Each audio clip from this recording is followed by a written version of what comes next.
एक बार हिरण्यकश्यपु नामक दैत्य जो है तपस्या करने के लिए जंगल में गया। जैसे हिरण्यकश्यपु तप करने के लिए वन में जाता है, आसन में बैठ गया, ओम ब्रह्मणे नमः उच्चारण करता है। लेकिन वृक्ष में एक पक्षी बैठा था, वो बार बार भगवान नारायण का नाम ले रहा था, ओम नमो नारायणाय। अब हिरण्यकश्यप जैसे ओम ब्रह्मणे नमः बोलता है, पक्षी बोलता है ओम नमो नारायणाय। इसको बड़ा क्रोध आता है, उठ के घर गया। अब पत्नी कयादु रानी से कहता है, देवी आज मैं जंगल गया तपस्या करने के लिए, और एक पक्षी जो है बार बार नारायण नारायण नाम उच्चारण कर रहा था। अब जैसे इतना सुना, पत्नी कहती है, आज मेरे पति ने जीवन में पहली बार भगवान नारायण का नाम लिया। अब चाहे कुछ भी हो जाए, मैं इनके मुख से 108 बार नारायण नाम तो उच्चारण करवा के ही रहूं। अब जैसे कयादु देवी इस प्रकार विचार करती है, थोड़ी देर बाद पूछती, स्वामी पक्षी क्या कह रहा था? बोले नारायण बोल रहा था। फिर थोड़ी देर बाद पूछती, पक्षी ने क्या कहा? बोले नारायण कहा। रात में भोजन कराते, फिर पूछती, पक्षी ने क्या बोला? बोले नारायण बोला। रात्रि के समय में गर्भधारण संस्कार हो रहा था, फिर पूछती, पक्षी ने क्या कहा था? बोले नारायण बोला। दूसरा दिन हुआ, फिर वही सवाल, पक्षी क्या कह रहा था? बोले नारायण कह रहा था। कितनी बार और बता दे? तो बड़ा क्रोध आया। अब हिरण्यकश्यप जंगल में फिर गया तपस्या करने के लिए, कठोर तपस्या कर रहा है। इधर कयादु के गर्भ में बालक है। इस समय नारद जी द्वारा कयादु देवी ने भजन और प्रभु के कथा श्रवण पान किया। हिरण्यकश्यप जंगल में तपस्या कर रहा है। उसके तपस्या से ब्रह्मा जी अत्यंत खुश हो गए। अब जैसे कठोर तपस्या से प्रसन्न हुए, ब्रह्मा जी प्रकट हुए। ब्रह्मा जी कहते हैं, उत्तिष्ठोत्तिष्ठ भद्रं ते तपः सिद्धो काश्यपा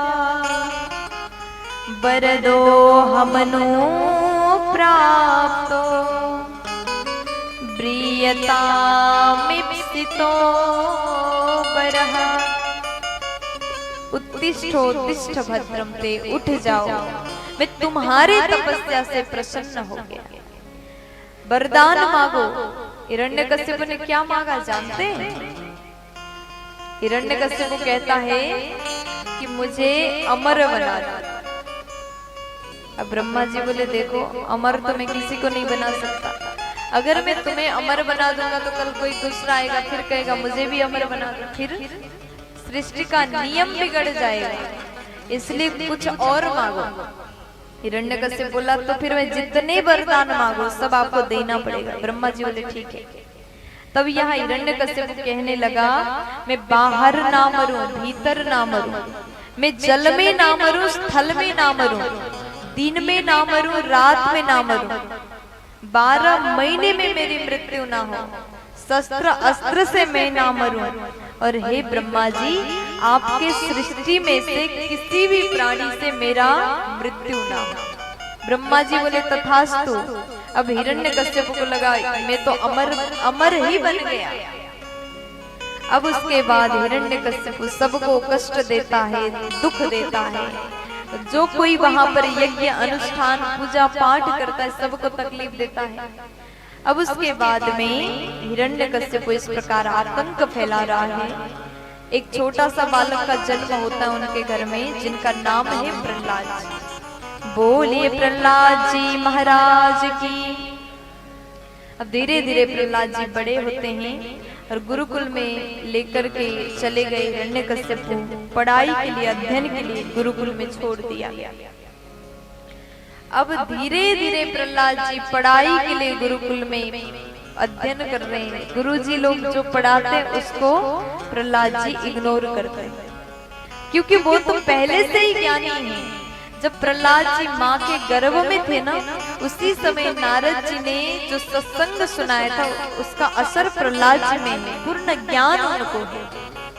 इसलिए कहते हैं अगर आपके गर्भ में बालक है तो उस समय आप भजन श्रवण करें, उस समय आप सत्संग सुने, इसका प्रभाव आपके होने वाले बच्चे में पड़ेगा।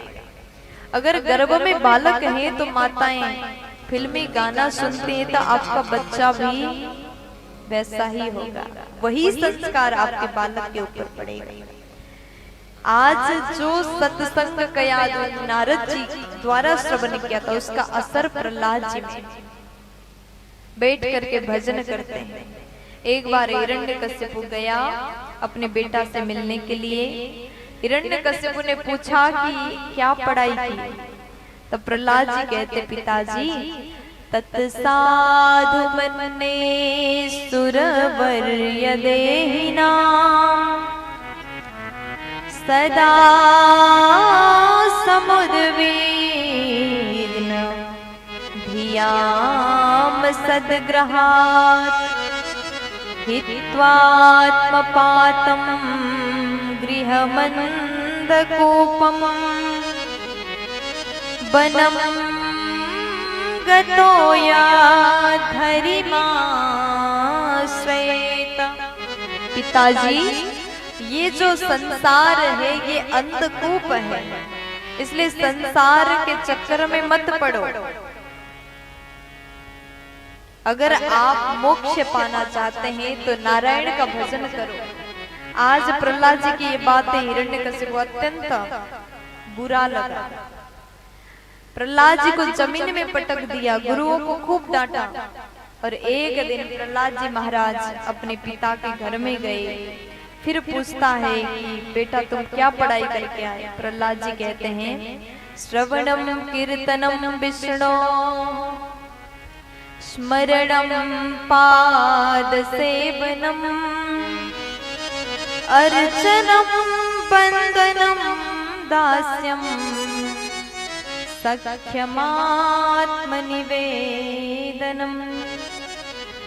नवदा भक्ति का वर्णन प्रहलाद जी ने किया। अब हिरण्यकश्यप को अत्यंत क्रोध आता है। कभी गिर से गिराया, कभी जल में डुबो दिया, कभी हाथी से कुचलवाया, अग्नि से जलाया, होलिका को बुलाया और उसके गोद में प्रहलाद जी को रख दिया गया। प्रहलाद जी के पास में एक चूनर, होलिका के पास में एक चूनर था जो आग से नहीं जलता था, ओढ़ के बैठ गई। लेकिन प्रहलाद जी के पास में भगवान का नाम रूपी कवच था।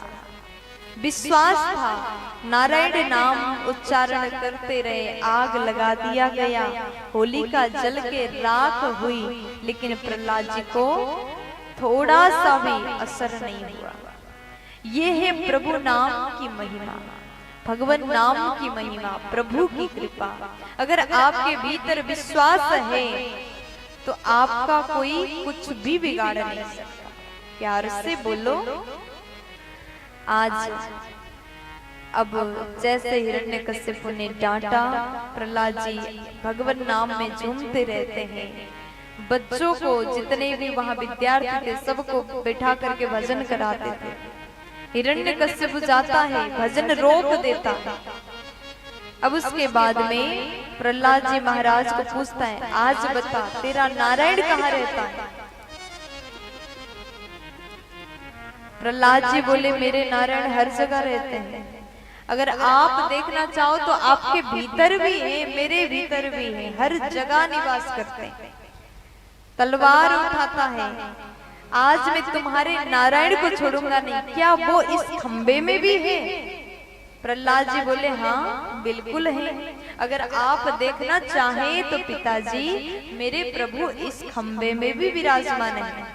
हिरण्यकश्यप ने तलवार उठाया, जोर से मारा, भगवान नरसिंह रूप में। बोलिए नरसिंह अवतार भगवान की जय हो, नारायण भगवान की जय हो। अब जैसे विशाल गर्जना करते हुए भगवान आए। हिरण्यकश्यप पहले तो भागने लगा, फिर युद्ध करने लगा। पूरा दिन बीत गया। सायं काल में भगवान दरवाजे में बैठ गए और हिरण्यकश्यप को अपने गोद में लिटाया। हिरण्यकश्यप बोला मैं मरूंगा नहीं। भगवान बोले क्यों नहीं मरोगे? हिरण्यकश्यप बोला मेरे पास में वरदान है। अच्छा बताओ कौन से वरदान? तब हिरण्यकश्यप कहता मैं दिन में नहीं मरूंगा और रात में भी नहीं मरूंगा। भगवान बोले बेटा दिन भर तो मैंने तुम्हारे साथ युद्ध किया, ये दिन भी नहीं और रात भी नहीं, ये तो संध्या का समय, सायं काल है, संध्या में तो मर सकते हो ना। अब हिरण्यकश्यप कहता ये वरदान तो चला गया। फिर बोला मैं बाहर नहीं मरूंगा, भीतर नहीं मरूंगा। भगवान बोले न हम बाहर है न भीतर है, हम तो बीच दहलीज पर बैठे। फिर हिरण्यकश्यप बोला मैं जल में नहीं मरूंगा, स्थल में नहीं मरूंगा। भगवान बोले इसीलिए तो अपने गोद में लेटाया हूँ। फिर उसके बाद हिरण्यकश्यप बोला कि मैं देवता से नहीं मरूंगा और मनुष्य से नहीं मरूंगा। भगवान बोले मुझे अच्छे से देख लो, क्या मैं देवता लग रहा हूँ या मनुष्य लग रहा हूँ? हिरण्यकश्यप ने देखा तो शरीर जो है मनुष्य का है और सिर जो है सिंह का है, इसलिए तो नाम नरसिंह है। आधा मनुष्य आधा सिंह का रूप है। अब प्रहलाद जी के पिता हिरण्यकश्यप कहता ये वरदान भी फेल हो गया, अब कौन सा बचा? फिर बोला कि मैं शस्त्र अस्त्र से नहीं मरूंगा। भगवान बोले तुम्हारे लिए मैंने नाखून तैयार किया। अब हिरण्यकश्यप बोला कि देखो मेरे पास में और भी वरदान है, मैं 12 महीने में नहीं मरूंगा तो कैसे मारोगे?